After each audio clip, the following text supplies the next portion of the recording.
The Dragon Emperor's 3 newborn hatchlings were dying. 26 alien specialists had failed. The palace was filled with screaming that would not stop.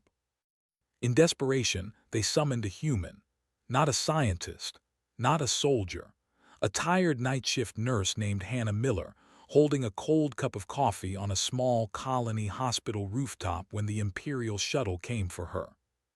She walked into a palace of gold and saw 3 tiny dragons strapped to jeweled cradles, surrounded by blinking machines and terrified handlers.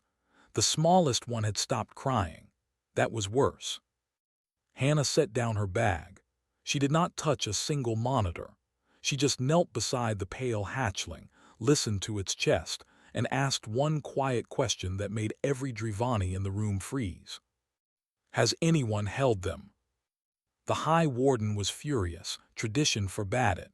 Royal hatchlings were never touched until their scales hardened, but the Emperor, hidden in the shadows, whispered one word: proceed. Hannah sat down on the cold marble floor, wrapped the pale hatchling in a soft blanket from her apartment, and held it against her chest. For 10 minutes, nothing. Then its breathing slowed. Then it stopped shaking. Then, for the first time in 9 days, it slept. The nursery went silent. By the second night, she was humming an old lullaby to the Crimson One. It bit her. She did not flinch.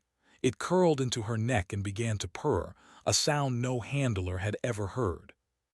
The Silver One would not eat. Hannah studied it for 2 days, then asked softly, was this one kept apart from the others? Yes. She moved the 3 cradles together. Within an hour, the crimson hatchling wrapped a wing around its sibling. Within 3 hours, the Silver One ate.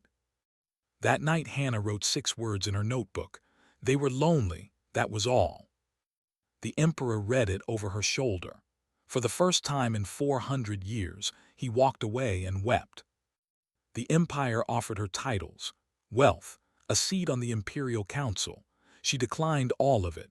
She asked for only one thing: change the law so every hatchling, royal or common, would be held when they were born. The Emperor signed it that same day. Before she left, he told her the 3 dragons had chosen their own names in the old tongue. All 3 names meant the same thing: the one who was held. Sometimes on quiet night shifts, a small imperial package arrives at her door. 3 pressed scales, and a note in careful handwriting. They still remember. Because the entire galaxy finally learned what one tired human woman already knew. No creature, no matter how powerful, was ever meant to grow up alone.